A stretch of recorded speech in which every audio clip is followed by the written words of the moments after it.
Okay, good morning and welcome to AUSCERT2018. Just a quick reminder to check the AUSCERT app and rate and provide feedback on the sessions. And I don't think there's an awful lot more we need to actually go through just now, so if everyone can please welcome Kalin Mcleod, and who's going to tell us exactly in how much trouble we are going to be in.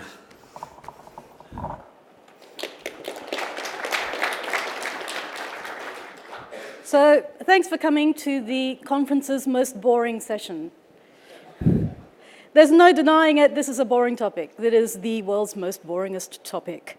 But like your taxes, it is boring but important. For many of you it is mandatory, and there are dire consequences if you get it wrong, which I assume is why you're here. Just as a background, who here has been to the other sessions on privacy and GDPR? There was one on, There was one on GDPR on, I think, Monday, and yesterday I think there was one on the first 72 hours and how to react in a crisis. This afternoon there's also going to be a panel session featuring Troy Hunt and Wayne Tufek and a pile of lawyers, which should be entertaining. So in that session, I expect that we'll be delving into some of the more difficult questions. On the way here, somebody asked me what happens with the right to be forgotten under GDPR and blockchain, which I'm like, oh God, I'm not ready. Bring that to the panel, is my answer. Today, what I'm trying to do is just lay down the ground rules for the mandatory breach notification, and a small comparison with the Australian privacy scheme and GDPR for anyone who's still awake at the end. It depends. If I see too many of you nodding off, we'll be like, let's call it early. Is it lunchtime yet? But let's launch into it. Now, I've spent a couple of decades working for the private sector and doing IT law. So most of my clients have been IT organizations. The Privacy Act has been around for a really long time. It is older than some of the people in this room, probably by quite a large margin. So people should be familiar with the Privacy Act and what it does and what it's aiming to do by now. But the thing that has come up that's new is, of course, notification. I figured at the time that the mandatory breach notification scheme was introduced that it wouldn't be popular. Because, yeah, look, people were happy to put up a privacy policy. I didn't think they'd be so keen to actually disclose if they'd had a security breach. But as we've seen with the scheme being introduced, it is taking off, and I think that we're going to see an increasing number of complaints or notifications come through. So, although I'm sure that you already know all of this, the Privacy Act, 1988, and it's backed up by various state and territory statutes, sets out the basis of Australia's privacy scheme. It deals with personal information. That's information about, or an opinion about an identified individual or an individual who is reasonably identifiable. And it sets out 13 Australian privacy principles. Number 1, have a privacy policy. By the way, it should be a privacy policy that you actually use and that actually reflects what you do in practice, not a thing that just sits in a bottom drawer that you say to people that they should refer to. That's not the way it's supposed to work. So it applies to what's called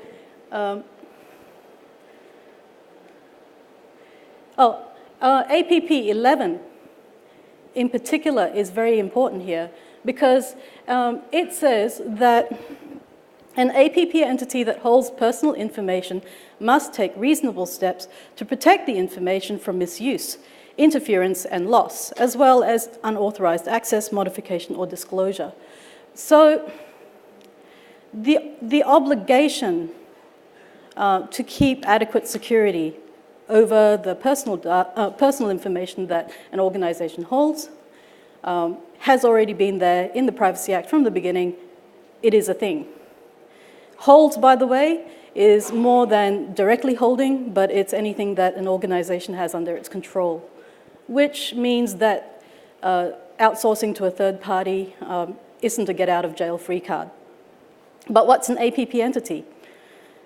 Now, because politics, the Privacy Act applies to entities with a turnover, an annual turnover of 3 million or more. That was introduced in 2001. The $3 million threshold has not changed. Presumably, as inflation increases, and a hot dog costs $2 million, $3 million will eventually become peanuts. So more and more, a larger and larger percentage of organizations may be captured. But that means that, as it stands, really only reasonably large entities are obliged to comply with the Privacy Act. So the thing that's been introduced is notifiable data breaches. Now, if you fail to comply, it is an interference with privacy, and there are sanctions under the Privacy Act. The scheme started on 22nd of February. It applies to APP entities, and the process is triggered by a thing called an eligible data breach. Because we can't just say everybody be reasonable, because everybody's versions of reasonable vary quite wildly.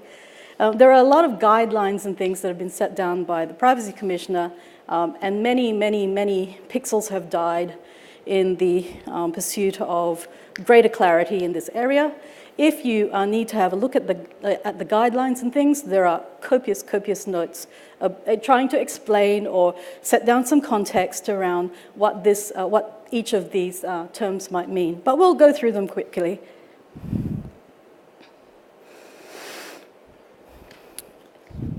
So, an eligible data breach is an unauthorized access to or unauthorized disclosure of personal information under the entity's control if a reasonable person would conclude in the circumstances that the access or disclosure would be likely to result in serious harm to any individual to whom the information related, unless an exception applies. So there's a lot to take in there.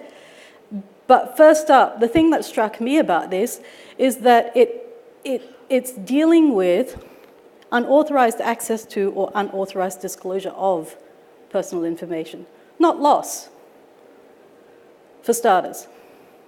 So keeping in mind that it only applies to APP entities, so only larger corporations, it only applies to personal information, and it only applies to unauthorized access to or disclosure of personal information. It won't cover, for example, loss of commercially valuable data or access to commercially valuable data. Say some intellectual property has been copied or ripped off or something. It doesn't apply under this. It's only personal information because it's the entire aim of it is to protect people against ID theft. So, let's have a look at each of the terms. What is personal information? That's information or an opinion about an identified individual or an individual who is reasonably identifiable. Whether the information or opinion is true or not, and whether or not the information is or opinion is recorded in material form.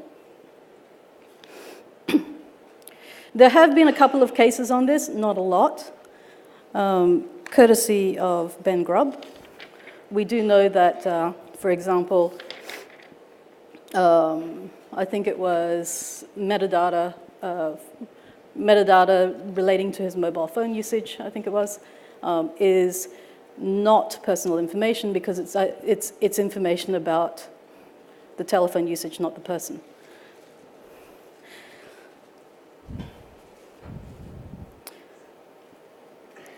Okay, so then we're looking at serious harm. Again, because we don't want these privacy principles or the legislation to be too prescriptive, it sets out like principles. So it's not defined what is serious harm, but it could include psychological, physical, emotional, economic, and financial harm. Serious harm to reputation, other forms of serious harm that a reasonable person in the entity's position would identify as a possible outcome of the data breach. It embraces identity theft, stalking, embarrassment, or discrimination. And then you have to think about, is the serious harm likely to have occurred?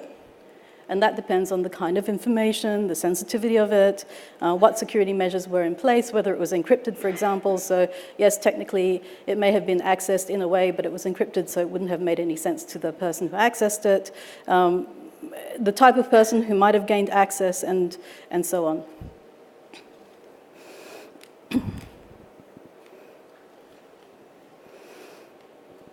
It's not an eligible data breach if it was effectively contained before the damage was done.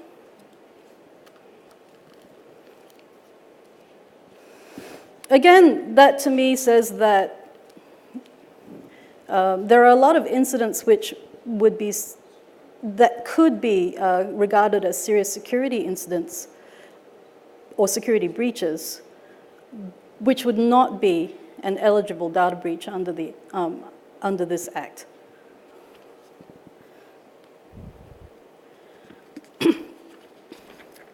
So you suspect that you've had an EDB, an eligible data breach. Now what? Now, if you'd gone to Nicole's very excellent workshop, she dealt with this in more detail. But basically, what the legislation obliges you to do is to carry out an assessment if you have reasonable grounds to suspect that they may have been a serious breach. So if you're not sure, then you have to carry out a reasonable and expeditious assessment, if at possible within 30 days, which is not that expeditious to me, but, and certainly not as expeditious as is required under the GDPR, but that's what we have in Australia. And if you can't meet that 30-day deadline, you have to demonstrate that reasonable steps were taken and that you lay out, and this is something that you're going to have to record somewhere, to say that reasonable steps were taken, that what the reasons were for the delay, and reasons why you think that the assessment was reasonable and expeditious. And of course, take remedial action if possible.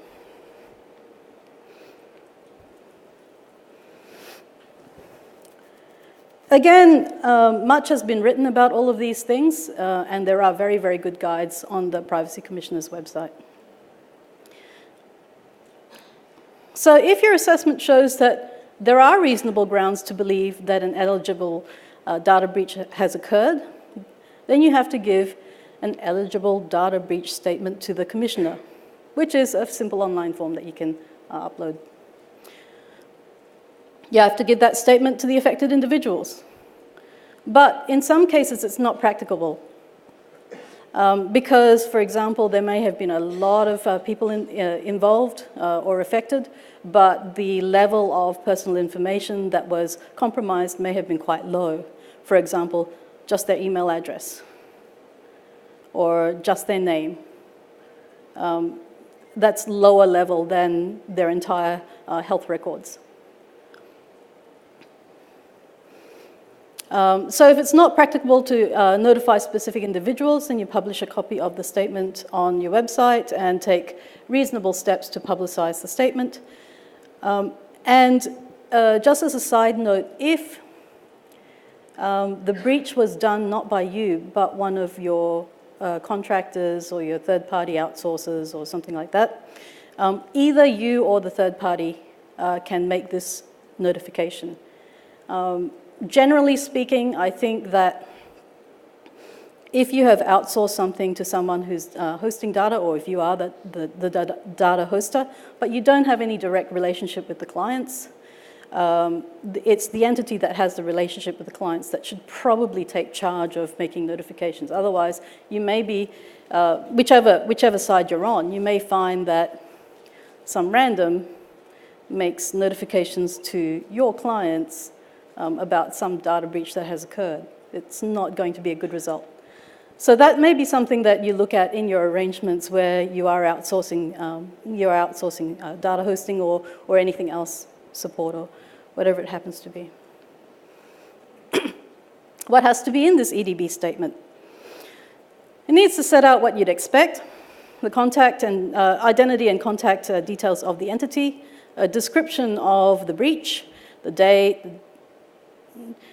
on which the entity detected the data breach, the circumstances, who's obtained or likely to have obtained access, and relevant information about the steps taken so far.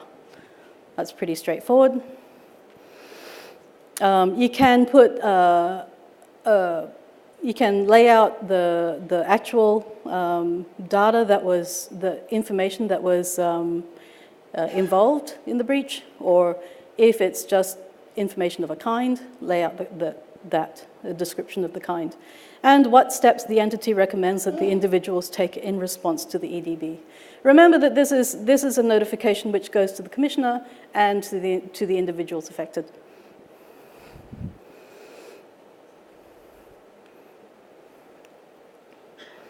So how do you respond to data breaches? The guidelines give 4 key steps. Again, this has been covered in other sessions, but first up, you need to contain the data breach, which I'm preaching to the converted here. At least this is one conference that I've spoken to, at which I don't have to convince the audience that IT security is a thing, and that they have to do something about the thing.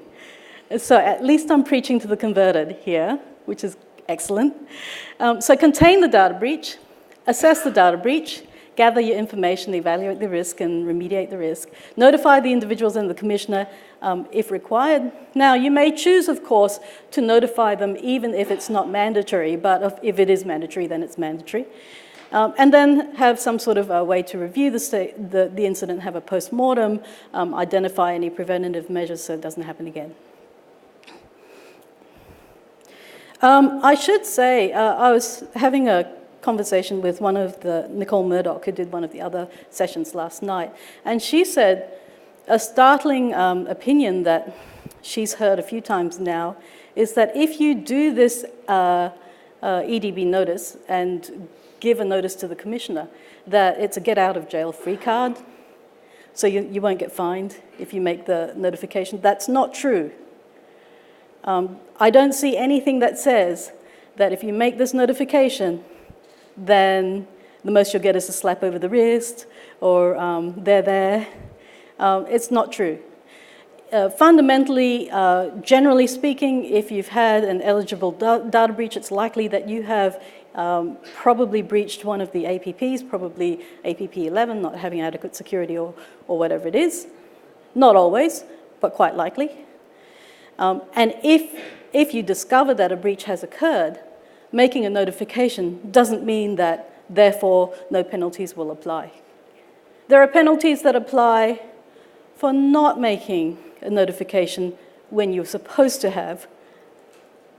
But just to be clear, if you make a notification, it doesn't mean that you get off scot-free for whatever breach it was, no matter how egregious or how terrible it was.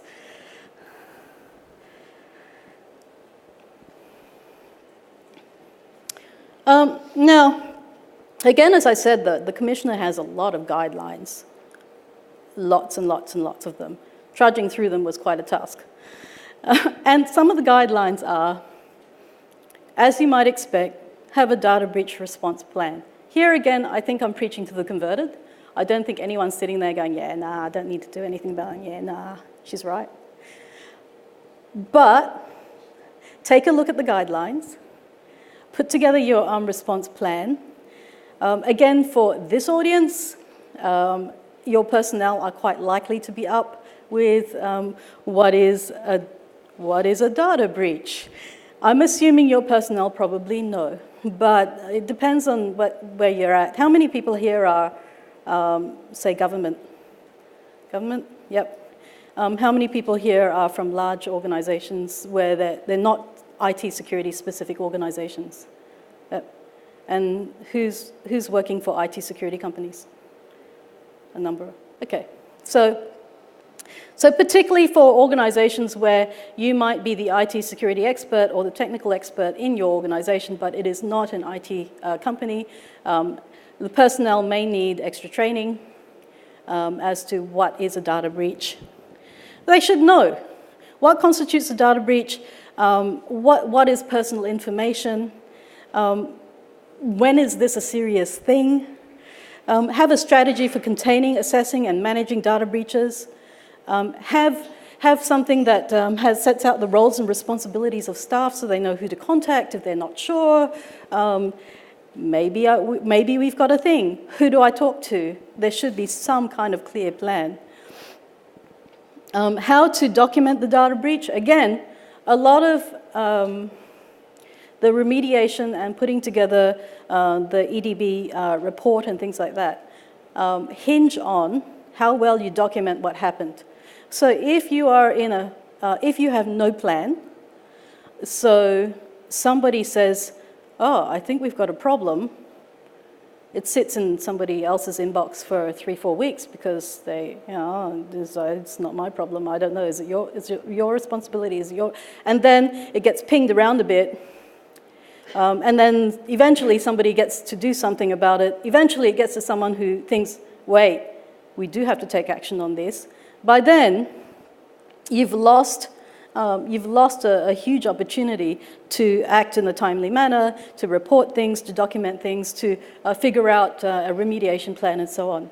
So again, having a data breach response plan is important because whenever something does happen, should it happen, you'll know exactly how to respond. And again, preaching to the converted, but it's for most organizations, it's not a question of if it will happen, but when. When and how bad it's going to look. The strategy for reviewing the weakness in data handling practices and a system for post-breach assessment, again, that's something which you should have as part of your plan. So not only how to train staff to identify a potential problem and then who they report it to, how it's handled, where it goes next, what steps we take, but also post-incident, what do we do to improve our practices for the future. None of this is groundbreaking or startling. It's fairly common sense. So the scheme started on the 22nd of Feb.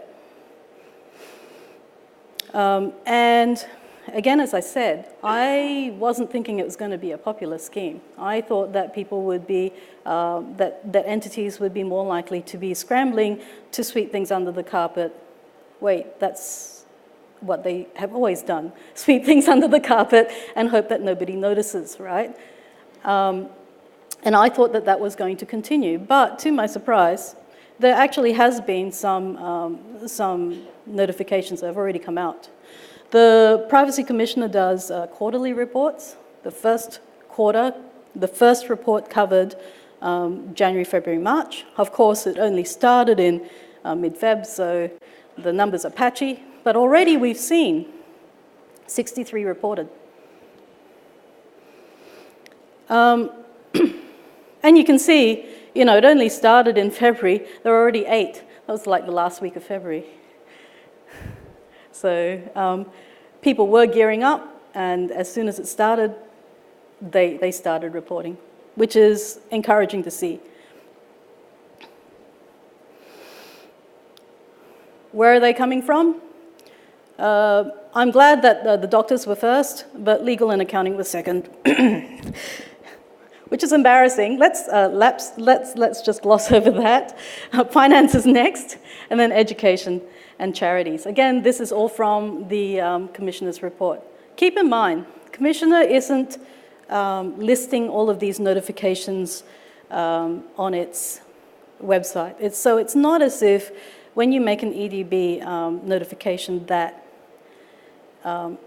it gets published in full on the internet. That's not what's happening. You make your report to the Commissioner, you notify the individuals that are involved. I guess the media might get hold of it if there are a lot of people involved, you know, your Twitter, and you suddenly send out an email saying, hey everybody, please change your password because we've had a thing. Obviously people are going to notice. For a lot of these notifications, the numbers are very, very small. I think there was one that there was just one person involved. It's still a breach, it still had to be notified. There's only one person involved. It's not as if that entity is published on the Commissioner's website. As in, these are the bad guys for the month. That's not the way it's working. There you go. So the number of people affected in the breaches, actually there were 20, where only one person was affected. Now, that doesn't mean that it wasn't serious, because the nature of the information that was disclosed and the person to whom it was disclosed, the circumstances may have meant that the serious harm was going to come out as a result. So, for example, if it was a case of, it wouldn't have been the case because this was pre-scheme, but if it's the case of a police file is accessed, giving domestic violence victims details to the abuser so that the abuser now knows where his ex lives, which happened in Queensland. Obviously, that's one where only one person's information is involved, but it has very, very serious consequences for that one person. So it'd still be an EDB.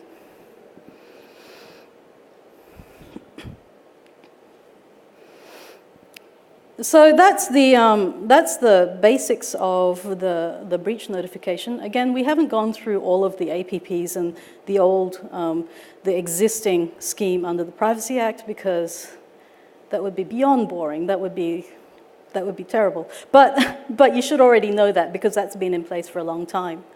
Are there any questions at this point? Yep. So the questions about the Act brought in penalties.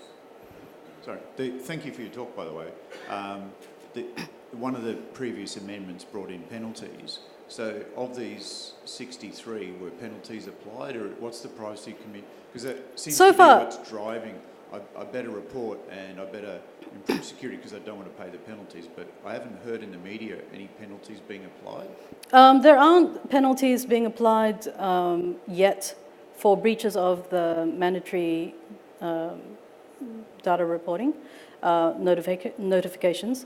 I think, although they have not said so, I think that the philosophy has been if companies are coming forward and reporting these things, we want to encourage them to keep coming forward for now. The Privacy Commissioner took the same attitude when the Privacy Act was first introduced back in 2001, where they're going, okay, we're putting in this new scheme. There are some penalties under the scheme. We're not going to immediately start smashing people. We're going to educate first, and we're going to allow people some grace period to allow companies some grace period to implement everything that they have to implement. So far, no. Of the ones that have been reported in that first quarter, I don't think any penalties were imposed. I'm not aware yet of any instances where they found out that there's been a failure to report, because it's so new. That may come further down the track, like in a year's time, it may come to light that somebody should have reported an incident back in February or March and they didn't, but we don't yet know them because we don't know because they're not reported. But yes, it seems like the Commissioner's trying to encourage people to report. Yeah.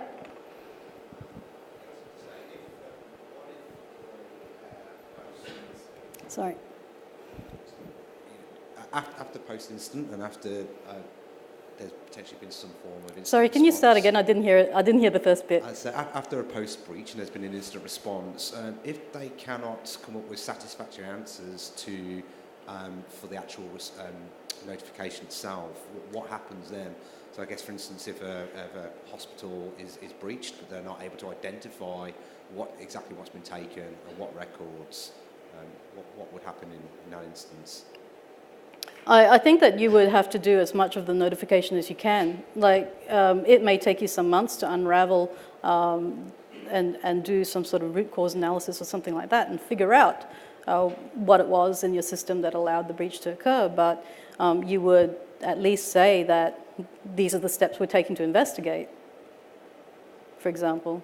But I agree. You wouldn't necessarily know absolutely everything, and you wouldn't delay your notification until you knew everything, because otherwise it might take 8 months.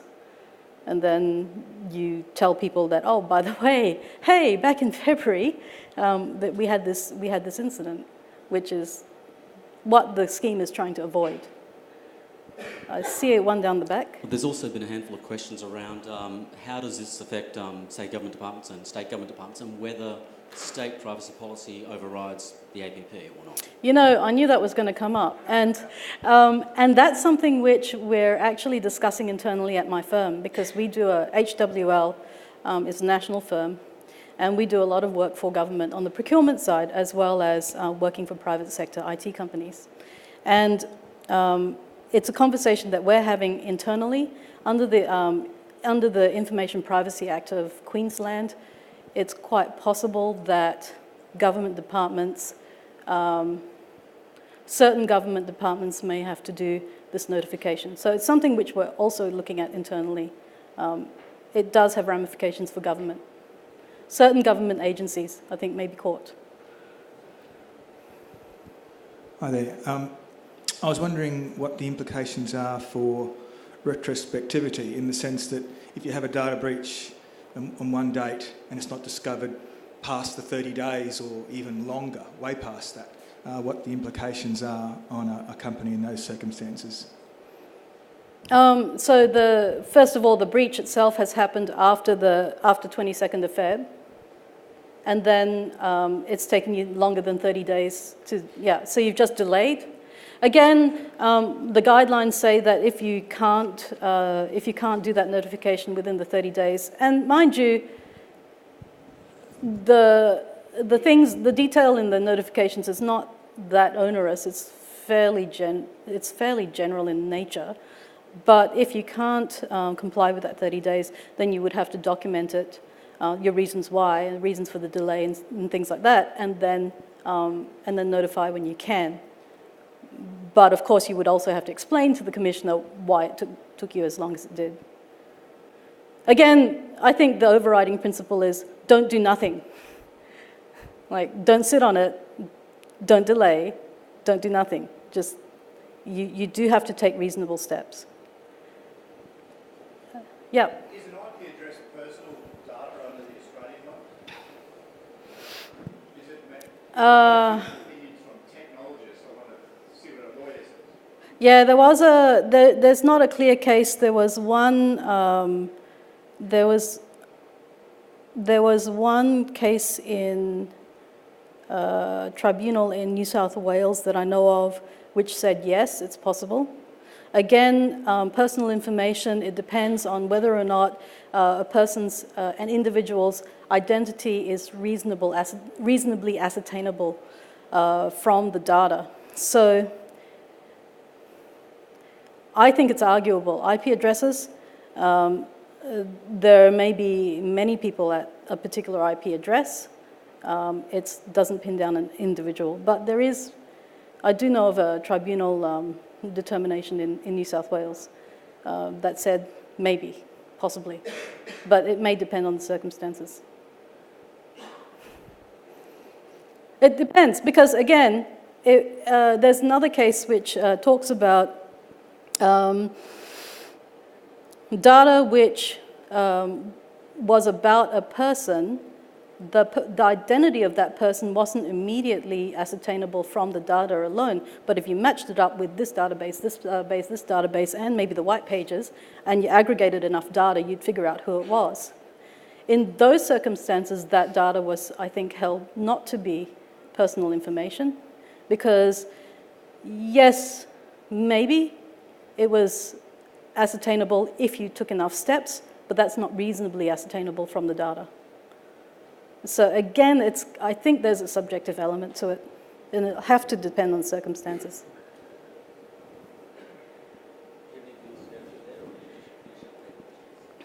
Well, if there were any other questions on this stage of it, we can...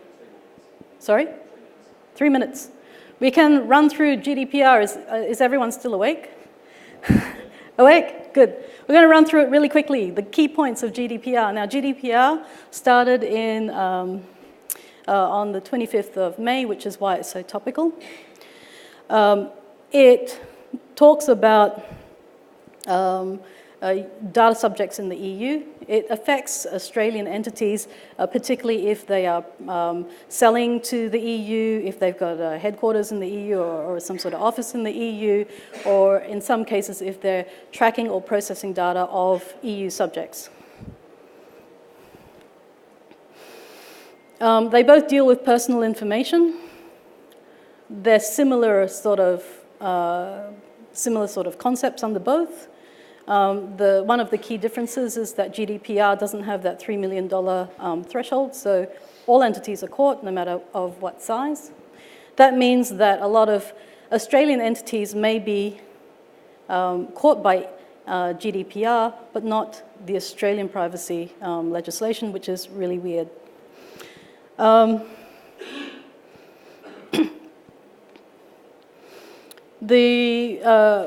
The consent required under GDPR is a lot more stringent, where Australia, we get away with kind of like some sort of vague implied consent, and then you consent to a wider range of things than you probably thought that you were really consenting to, particularly if you're a Centrelink customer, apparently. Under the GDPR, the consent has to be a lot more specific, which is why you're seeing so many hi, we've renewed our consents. Do you consent to this, this, and this? That's why, because their consent regime is a lot tougher than Australia's. Mandatory data breach, they also have it. Ours was modelled after theirs, so they are similar-ish, except that they require reporting within 72 hours, which makes our 30 days look a bit lame.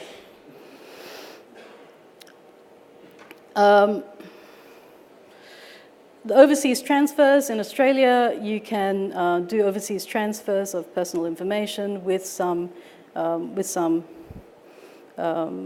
provisos. GDPR is a lot stricter. So there's another thing where we see compliance with GDPR hitting Australian entities. GDPR says that you can do overseas transfers to countries with an adequate level of data protection, but GDPR has done the additional step of listing which countries they accept. Australia is not on the list. Neither is USA.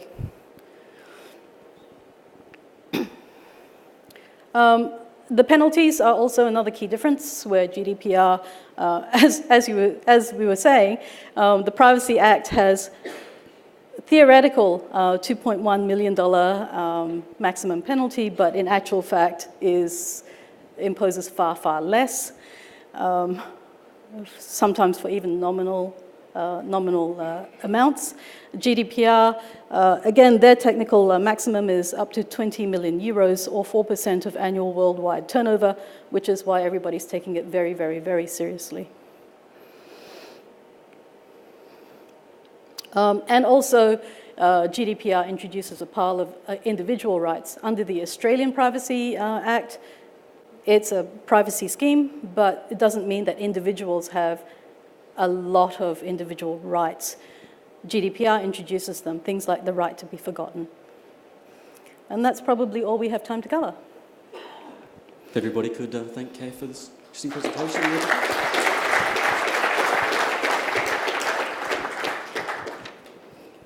Thank you.